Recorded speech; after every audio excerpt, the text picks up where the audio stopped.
Hoje a ideia é transmitir para vocês um pouquinho sobre os processos de aplicação dessas penalidades aduaneiras.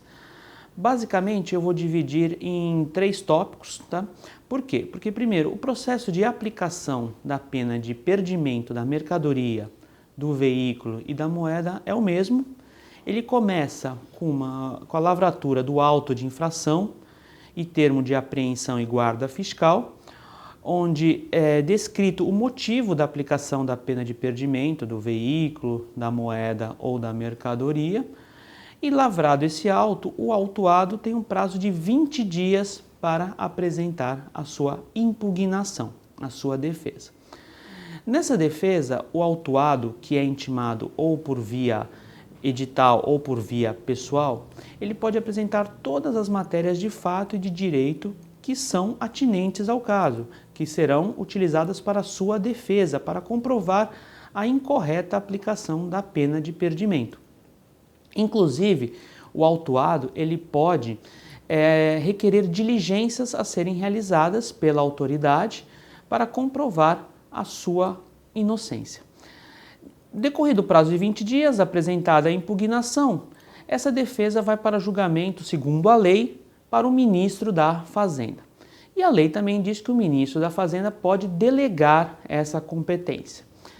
Pelo que nós vimos pelas atribuições do ministro da Fazenda, ele sempre delega essa competência para a autoridade responsável pela apreensão, pela decretação da pena, né, de perdimento.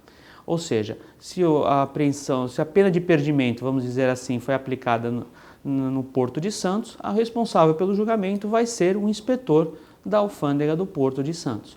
Ou seja, isso traz uma pequena incoerência, porque aquele que decreta a pena de perdimento, que é o fiscal, que é autoridade vinculada, vamos dizer assim, né, ao inspetor, ele também vai ser o responsável pelo julgamento, ou seja, a mesma unidade que prende é a mesma unidade que julga. Lavrado o auto de infração e o termo de apreensão de guarda fiscal da mercadoria, o autuado é intimado para apresentar sua defesa, né, que a gente também chama de impugnação, no prazo de 20 dias. Esse prazo de 20 dias, o autuado apresenta a sua defesa, alegando todas as matérias de fato e de direito que são pertinentes ao assunto, inclusive pode requerer a diligência cabível, uma diligência contábil, uma diligência de técnica, alguma coisa que faça provar o seu direito, ou seja, para que não seja decretada a pena de perdimento do veículo, da mercadoria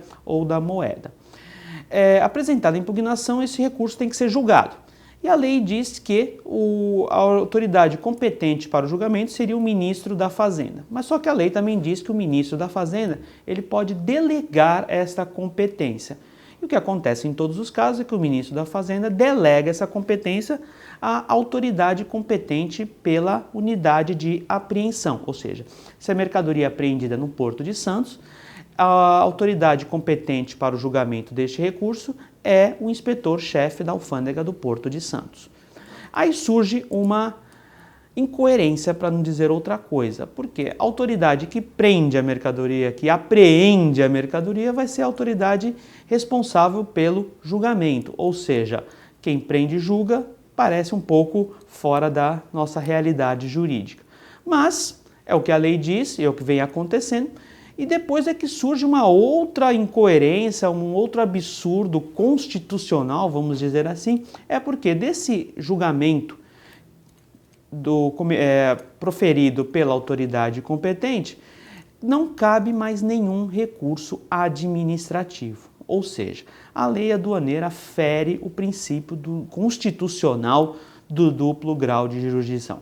E o que resta para o importador, o exportador, é apenas a via judicial.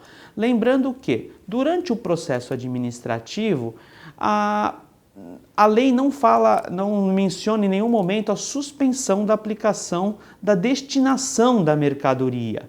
Mas as autoridades, elas, por um arranjo interno, costumam não destinar a mercadoria para leilão ou para destruição, dependendo da característica da mercadoria.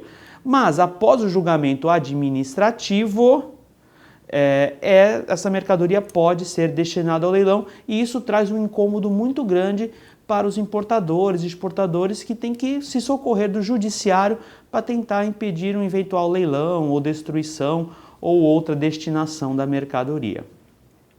É um alvo de grande discussão isso no âmbito aduaneiro, mas é o que a lei aduaneira determina. O outro processo administrativo é da aplicação das sanções administrativas.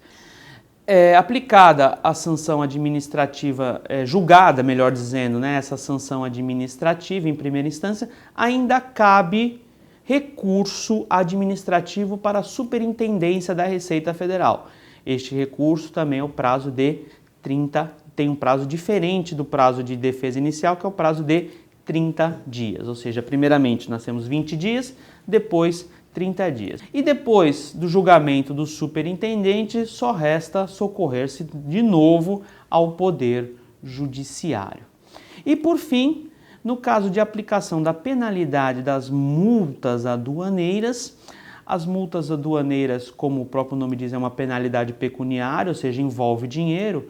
Esse processo administrativo de aplicação dessa multa, ele tramita de forma igual, idêntica aos processos de exigência de crédito tributário. Ou seja, primeiramente o autuado é intimado a apresentar sua impugnação no prazo de 30 dias. Essa impugnação dos créditos tributários relativos à importação e exportação são julgados pela alfândega aqui em Santos, no Porto de Santos, ou pela unidade da Receita Federal responsável pelos tributos de comércio exterior. Lembrando que tem alguns portos que não possuem alfândega, né? A Delegacia da Receita Federal que é responsável pelos tributos de comércio exterior, pelos tributos que não são ligados ao comércio exterior. E depois de apresentada essa defesa, esse recurso é julgado em primeira instância administrativa. Se o julgamento não for favorável, o contribuinte ele pode recorrer ao Conselho Administrativo de Recursos Fiscais através de um recurso voluntário, que também é um prazo de 30 dias. Esse recurso será julgado por uma turma do CARF, do Conselho Administrativo, que eu acabei de falar. Em caso do contribuinte não obter êxito, ainda cabe o que a gente chama de recurso especial, que tem um prazo de 15 dias, onde a Câmara do CARF irá julgar esse seu recurso administrativo. Lembrando que, no caso de aplicação de exigência de crédito tributário, no caso das multas na importação e na exportação, como eu falei, durante todo o processo administrativo, por força do artigo 151 do CTN, fica suspensa a exigibilidade do crédito tributário, ou seja, esse crédito tributário não pode ser exigido do contribuinte, ele não pode ser cobrado. Isso não quer dizer que ele não deve, ou seja, ele deve, ele nunca vai conseguir tirar uma certidão negativa de débitos, mas sim uma certidão positiva com efeito de negativos, e o contribuinte pode tocar a sua vida normalmente. Exaurido o processo administrativo de aplicação desse crédito tributário, o contribuinte perdendo, só resta de novo a via judicial, através de discussão, através de mandado de segurança, ação ordinária. Então esses são os procedimentos administrativos, espero que tenham gostado, muito obrigado.